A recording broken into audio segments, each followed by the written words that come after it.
Sublevel 5. I had still seen no hostiles, nor had I encountered any obstacles. There was no sign of my friend. This place was 50 rising on the top of my list of places that fucked with ponies. I'd kill for some pre-war abomination or robot. Even the fucking security system actually did its job. Or more accurately, did in a way that didn't involve driving me all the way down to the depths of this tomb as far away from where I'd been separated from Cherry as I possibly could. So much for corridor 45C or whatever that terminal had told me to go to. No, that exchange upstairs just felt like the start of an effort to separate me from Star, and when that couldn't take Cherry there.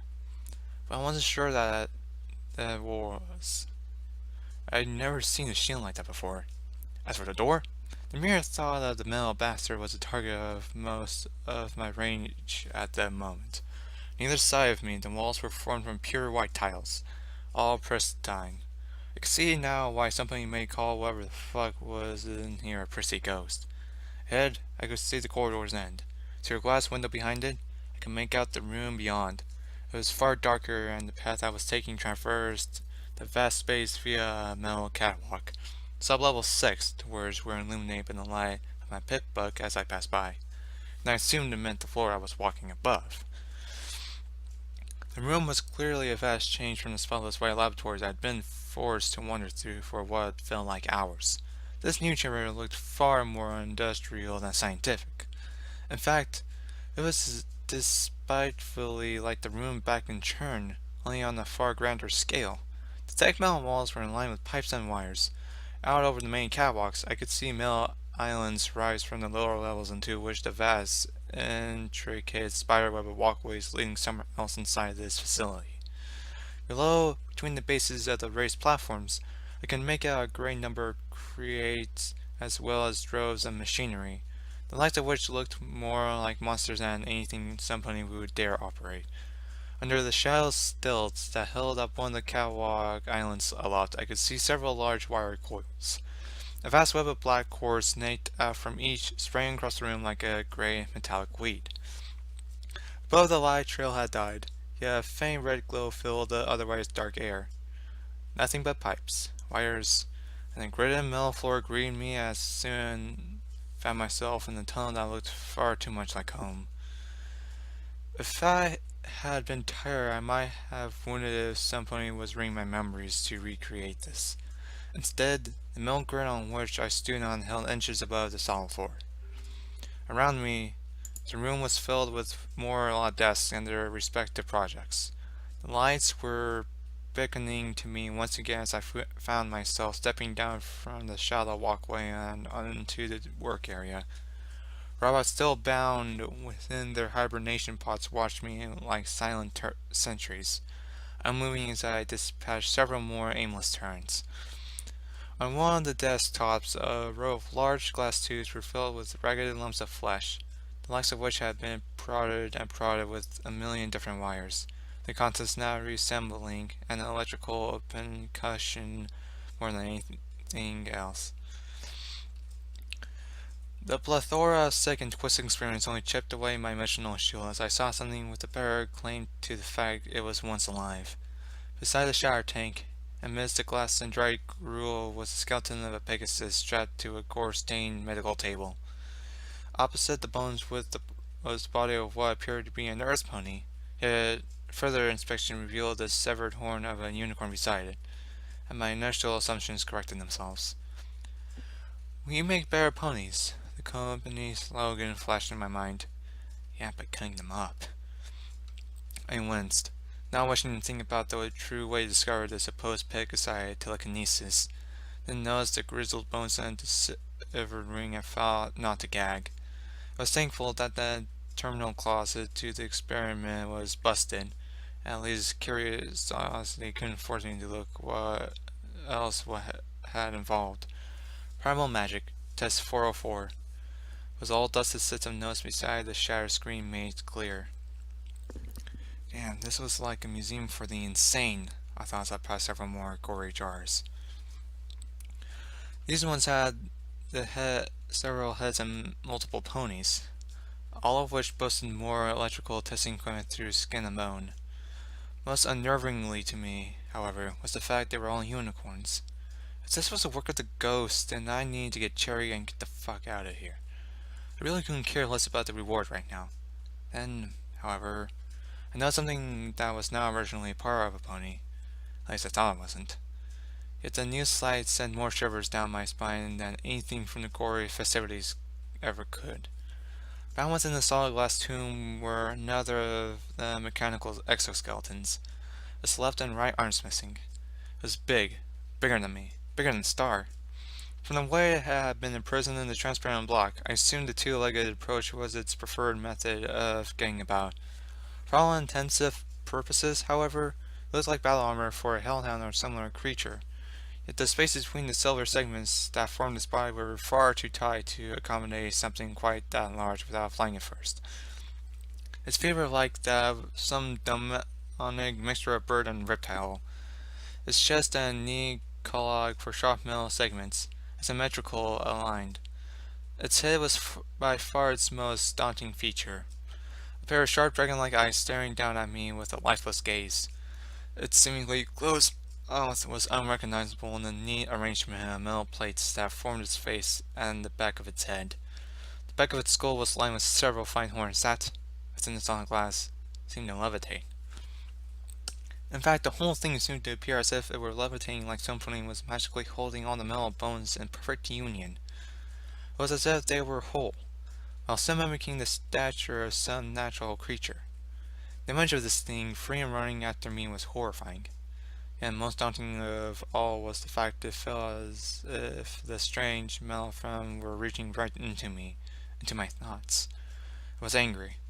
I felt as though an age-old anger with a malice unmatched was directed toward me. Not only that, I longed to be free. I felt a feeling of dread unlike any I had ever felt before surged through me as that realization struck. It was like billions upon billions of lost souls were trying to claw my soul right out of me to join them in eternal damnation. I shook my head.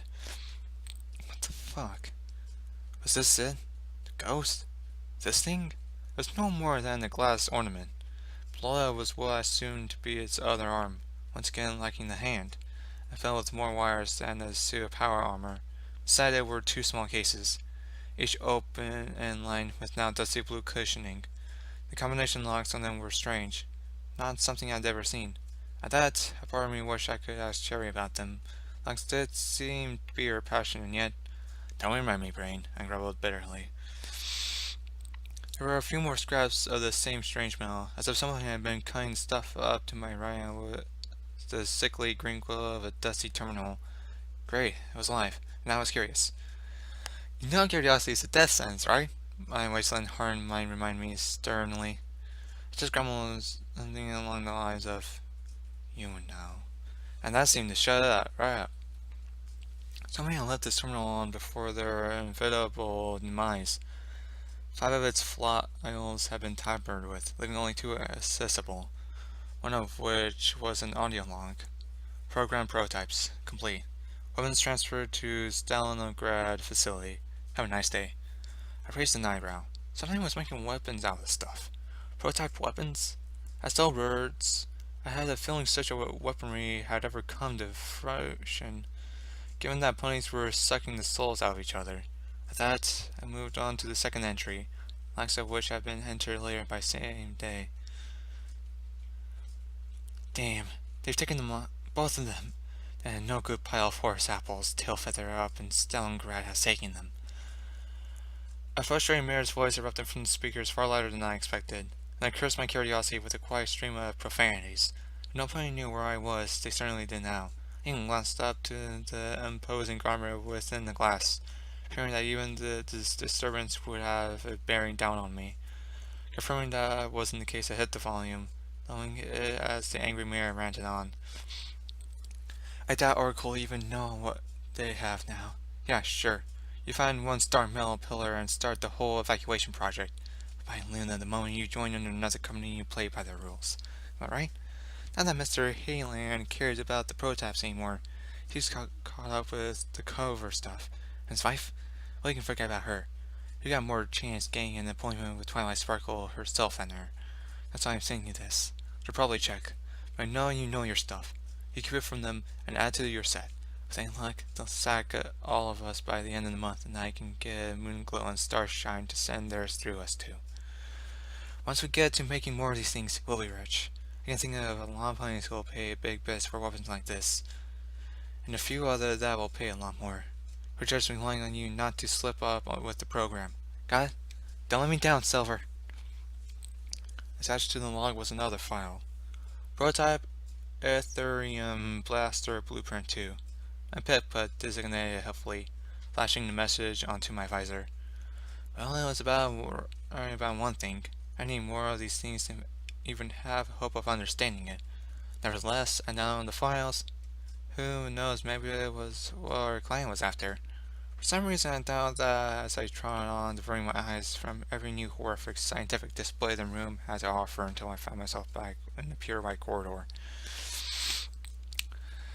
The change of scenery was short-lived, and I cursed the gods that it was not a set of stairs going upward to take me back to Cherry. No, the wasteland just continued to force me down. And another set of plastic sheets separated the white laboratory walls from what appeared to be another industrial catwalk-strewn room. To my right, directly beneath a lone, deactivated turret, was a lit doorway, and that was the direction that I promptly chose. My eyes widened as I found myself staring at something all too normal. It was a corridor, pristine and perfect as if the war had never happened. Still don't believe in ghosts? My mind pressed condescendingly. I shook my head. But this was fucked up. Even I had to admit that. Who didn't need what looked like some fancy hotel corridor beneath a twisted experimental facility anyway? As my eyes scorned the sandy yellow wallpaper, and the sign on my left told me that the medical was apparently down here somewhere. Ahead, the spotless pre-war corridors leads to another opening, and to my right was a single room. Each hoof step upon the perfectly kept red carpet just felt wrong. Not even the foul-smelling executor for a rug in Krill's office was this prissy. I grovelled slightly at that. There's no such thing as ghosts, I told myself under my breath. A second later, and I was peering into the first room on the right. Inside I found a brightly decorated scene painted on the opposite wall. Someone wearing a white smile shone over rolling green hills, trees, and birds. The painting attempted at and laboratory were all posted respectively about the room as well as the terminal. The floor was covered by a bright blue carpet, and scattered about it were a number of toys. A fool's room? I questioned the information my eyes were offering, hoping dearly the realization would stir up any newly restless emotions in me. The more I looked, however, the more I felt as if I was being poisoned. The many sheets of medical paper at the end of the bed, the thickness of the metal door, and the shattered mirror on the far wall. But the faint hum of a motor stole my attention. I turned to stand the sky painted ceiling above, rotating aimlessly. Around it were bullet holes. Putting an automated gun in the Falls room. Who had a shotgun in the Falls room? Why was a foal being kept so far on the ground? My heart burned into a furnace, each bead stroking the growing fire. Could nobody just be a normal, loving parent? I almost screamed that out loud, stomping a hoof upon the carpet. Of all the boys I knew that had the privilege of having a foal, none of them seemed to care. I grit my teeth, stepping my hoof again and again, before moving over to a terminal beside the bed. Once again, there was no password, and I was presented with 8 audio recordings. I slept beside down it, staring at the flickering green screen.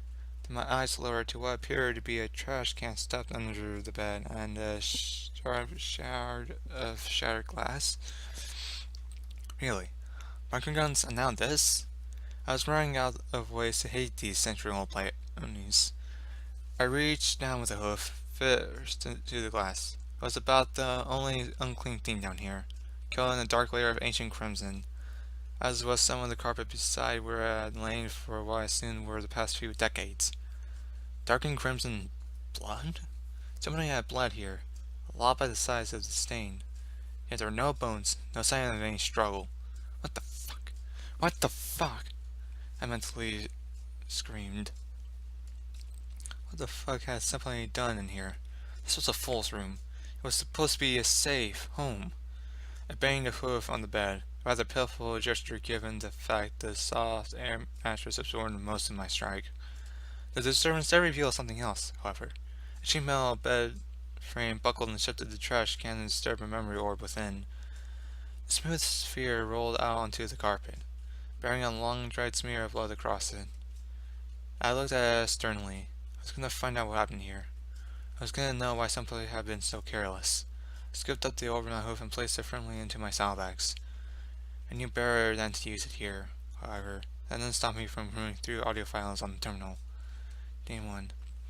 Hi, this is like a star, and well, I'm not sure really what I'm supposed to say. They just told me to get settled in and make sure I make a recording about how I feel every day. My eyes perked as the mirror in the recording sighed. Yet her voice was still cheerful and chirpy. She sounded happy, far happier than anybody from this place could be. That was not what caught my attention, however. I recognized the name slightly. Even the voice, Lucky Star? Lucky? The young mare from the workshop memory orb? She certainly had a figure I'd not be forgetting anytime soon. This was where she'd been hired? This mad scientist monument to science without ethics? I pressed my face into my forehooves. Gosh, she looked so too innocent, so prey in that memory. And yet she'd been here helping these monsters.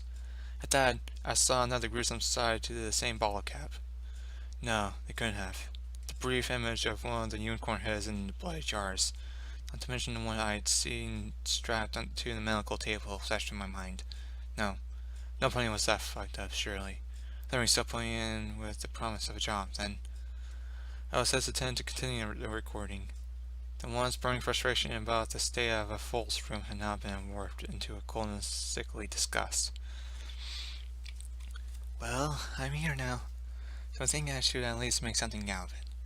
Everybody here has been so welcoming and nice. I admit it's a little strange to be living this far down, but there was a war going on after all. Besides, the private dorm they gave me is nice. I have to say, I was a bit anxious about moving out, but I'd be fooled to say no to such an opportunity. And the job description didn't make it clear I'd be staying here for a long time. Anyway, on the subject of what they asked me to say, I'm feeling fine, but also very excited. I suppose that will change after the medical examination later. I may have a medical degree, but by then I hate needles. And listen to me, I'm rambling on like an excited filly. Yeah, I'm off to Ellen, so tomorrow I guess. We can leave it at that. My ears simmered in the cool fat of my worry as the recording finished. That didn't sound suspicious. She sounded fine, I assured myself, right about arranging in my head as to whether I should listen to more or not. On one hoof, this was somebody I'd seen, if only briefly. Yet after seeing the defilements back in the laboratories, I didn't feel all that uncomfortable not knowing what had happened to her. On the other hoof, I needed to get back to my friends. That was if they were still alive. Damn it, brain! Of course they were alive, I declared firmly, unwillingly to believe otherwise. I instead decided to meet each of my opposing sides midway. Downloading the recording into my bitbook, I levitated out my ear boom and activated the second entry as I draw downwards. Day 2. This is Lucky Star. Yeah, that's what I should say. I instantly regretted my decision at the sound of her wary voice. She sounded as if she had a rough night, and I sincerely hoped that was the reason she sounded so frazzled. I highly doubt sex or alcohol were the cause of it, however, as I trod out of the door to the improvised false room I moved to turn off the recording. Yet my mind protested. Whoever she really was, she deserved for this to be heard, for her voice to be free from within this twisted tomb. With a sigh and a tentative tap of my hoof, I let the rest of the recording play out. I knew it was an accident. I have to admit it was rather strange. I can't think. There's just a great big block right there. Beyond it, I can't recall the accident. So then, the sun has a smiley face. Never imagined the sun would shine in a room just for me. I mean, there's only one, right? This one? This road, as small as it is. It's amazing. They say I had to stay here. I mean, there's nowhere else to go but out there in the hall, so I have no idea what they're talking about really. They just nod, and I take my medicine. Of course I'm not going anywhere. It's dangerous out there. No, I'm just staying here where it's safe for me until I better, and they said that it could take a few months, maybe even a year. However long that is. They say when it's all over, I won't be so alone in the sun anymore. I get so excited about getting better because I know it's safe in here and all. I feel strange. I can't quite put my hoof on it. I just feel different, like, I don't know, like I'm missing something. No, I feel something in place of something else. Yeah, that's it. I mean, I was in an accident, so I can't be all better yet, can I? The road's locked now, and the sun had gone out anyway. It's still smiling. I know I need to go to sleep when it's dark. That's what they tell me. Just try and ignore the stomachache, dear, Dr. Band-Aid told me. He's my new friend. He tells me all I need to know about my accident and warns me I have to take care of myself. I really do have to go to sleep now. So bye, terminal ponies. She was drunk. She had to be. Nobody was just became a rambling bag of words like that. She was like a fool herself. She didn't even seem to recall making the recording just the day before. Maybe alcohol had been a factor? Even so, I found no relief in its possible confirmation. They've done something to her. That drunk-sounding mirror in the second recording was not the mirror I had seen in the memory. No, that mirror was happy and dead set on the gold that now seemed to have been not more than a cardboard cutout, having something far more sinister behind it. Private Medical Ward was the name given to the next door on my left. And the promise of more medical supplies was enough to divert my attention from the old recordings for now. Right, the first locked door I'd come across, and I wasn't with my newly acquired locksmith. Fucking wasteland. I mentally grumbled as I restored the basics. I wasn't a strong pony. After 2 firm bucks on my armored hind hooves, the glass door gave out and shattered. The room beyond was a small rectangle with tiled walls, a few mirrors, and several wilted plates that sat in orange pots upon a shelf opposite me. Against the left wall was a long row of medical cabinets and 2 surgical beds. Directly opposite the door was another closing opening. To its left there were several more medical cabinets. To its right, a tall metal tube. An aladoc? I knew several opponents who'd do anything to get their hooves on that. High-tech baby. Part didn't even consider breaking into the thing. Then I remembered the stories of the cold iron coffins cutting ponies up, and decided against it. Instead, I made my way over to the rows of medical cabinets, smashing into the standard butterfly and blazon boxes within mostly of them, and slightly salvaging as much as I could carry. At least half a dozen healing potions and semi-restoration potions, not to mention bandages and all the bobby pins Sherry could ask for. The next few cabinets were glass. On my second try, my forehoof broke through the majority of them, the shards falling to the tile floor as I did so. Inside were another pair of healing potions, a set of magical healing bandages, some dash, Med-X, and plenty of right-away, all of which I swiftly commandeered. A moment later, and I found myself peering through the second door, in what appeared to be a large office. On the floor was a clean red carpet inline with a golden run around its edge. Almost every wall was bookshelves, the one exception being to my left, where the wall was instead one big window, angled slightly into the ceiling of the room below. It allowed the office a clear view of what appeared to be a white-walled operating theater. From the wide window were a tall office chair and large wooden desk supporting a terminal. All of it still shimmered with polish, as did most of the wooden bookshelves. The only other breaks in the wall were a set of large wooden doors to my right and opposite me, where the shelves sunk back, forcing what looked like some sort of alcoholic beverage station. Clean mirror on its back edge. White coated mirror with a blue mane on and light blue dragon scale barding looked back with the shimmering surface, and I jumped at the side, only to have my mind laugh at me as I scowled. Yeah, laugh for the brain. You're certainly not a ghost, I groaned, pushing the unlocked door open. It wasn't hard to surmise that the private medical room was intended for the pony who owned this office. Even now, after almost 2 centuries, the room smelled clean and well maintained, like no pony had been here since, well, forever. Just like the ghost story. When breaking the cleanliness trend to topple the story's believability, however, the carpet directly before the desk was stained by a pile of gray ash, the lights of which still glowed with a faint orange hue. I stopped as it caught my eye. It sure didn't look like any magical energy weapon residue. And I should know. The color was off, yet there was something else. It was almost in the almost perfect shape of a pony. Even its head was visible. The pony had their muzzle open, and most of their pained expression was silhouetted against the bright red carpet as if they'd blasted into the floor. Either something had vaporized laying down, but a really faint discrimination remained to boot. Just was something else. Regardless, there was nothing I could do about it now, other than hope the pony lying dead before me wasn't a monster, and therefore undeserving of such a horrific fate. Still, staring at it made me feel weary.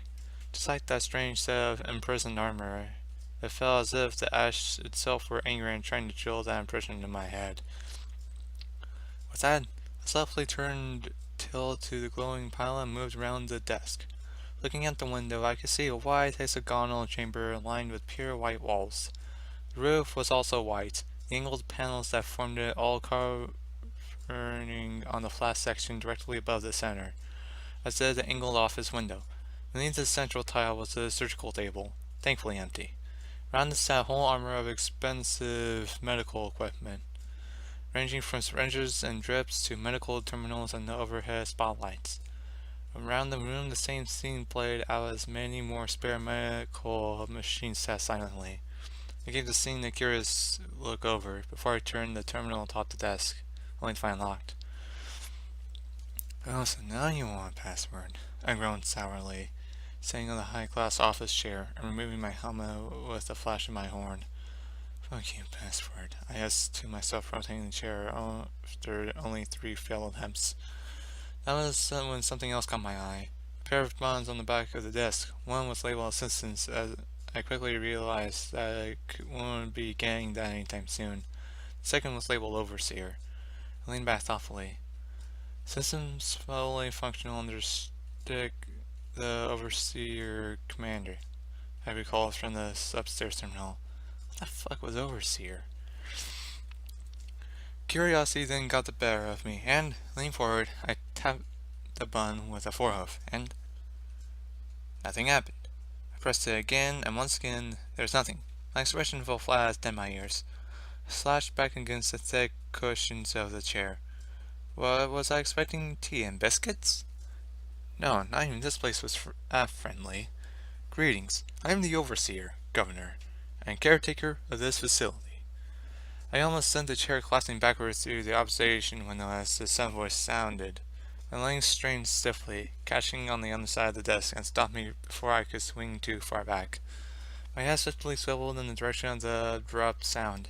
There, to my left, I saw a strange levitating device about the size of my head. It had no rockets or engines, or no obvious magic. It just seemed to float there effortlessly. It looked, for all distinctive purposes, like a metallic flower. 4 major metallic plates surround glowing orange core-like petals, each twitching and shifting as if imitating expressions. As for the core, it was an orb, almost like a memory orb. Yet it was glowing with a bright light that focused onto one point within the glistening surface, almost like an eyeball. A light, high-pitched, emanated from behind it as it bobbed like some sort of overly expensive sprite bot. Yeah, it managed to sneak up on you like one too, my mind grumbled. My initial surprise faded. I could do nothing but stare at the thing as it hovered happily, anticipating my response. Hello, I said skeptically, having a hoof tentatively. The metallic framework shifted as if to imitate a more gleeful expression. Greeting. It would seem you have arrived at a specified location. I do hope your experience was enjoyable, the robot explained, its central light flashing with each syllable of its happy tone, the accent of which was almost identical to that of the presentation screen upstairs. Then the thing's actual words hit me. Wait, what was I saying?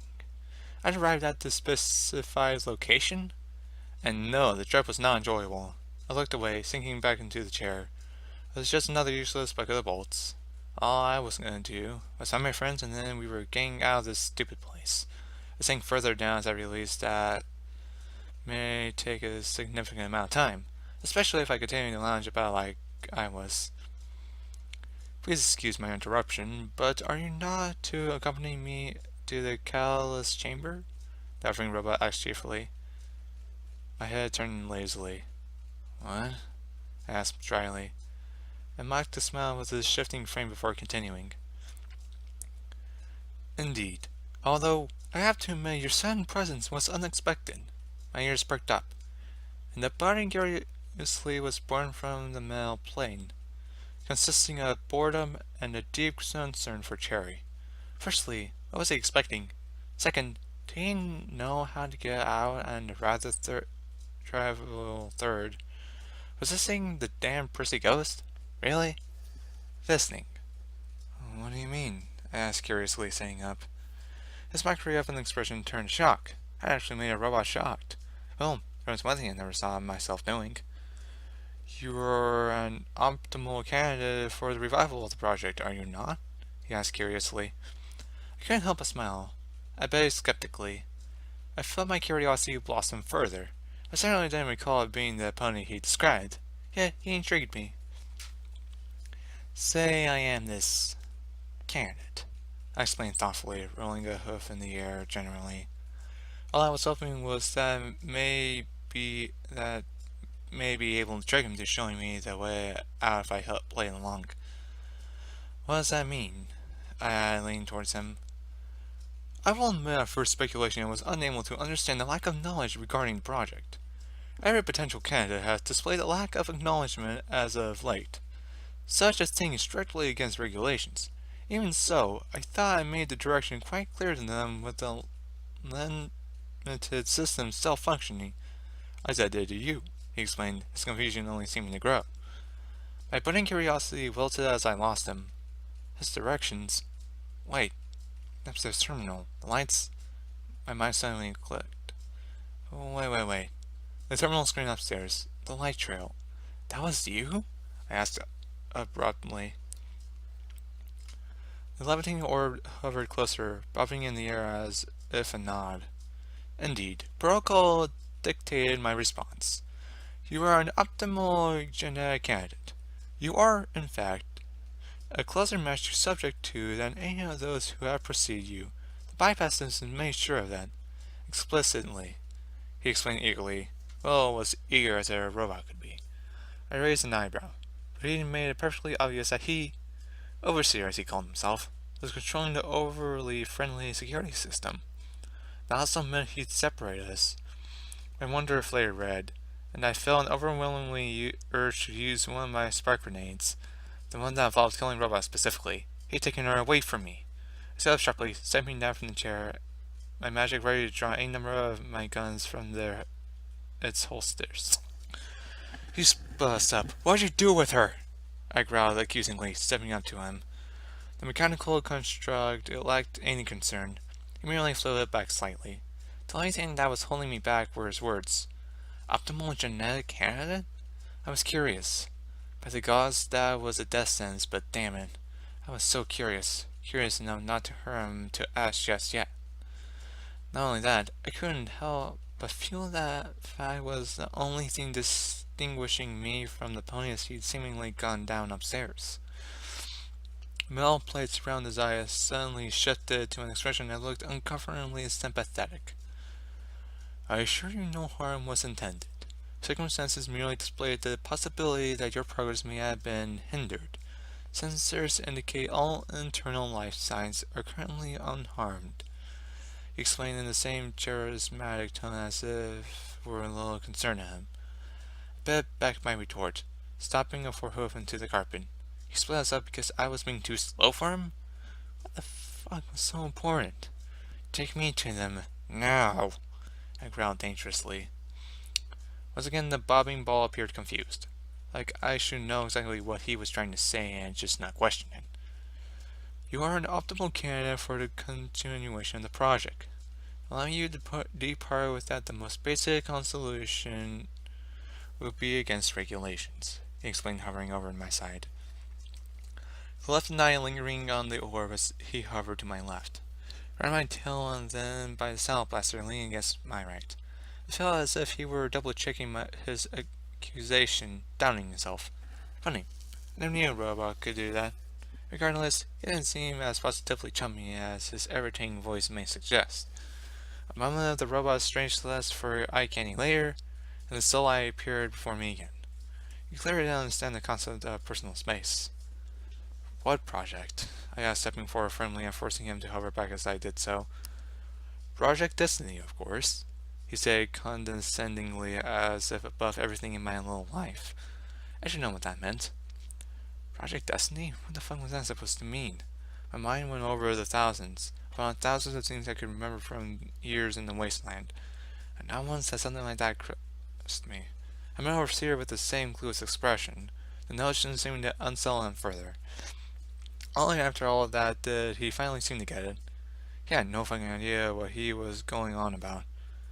This revelation is indeed unexpected, if not predictable.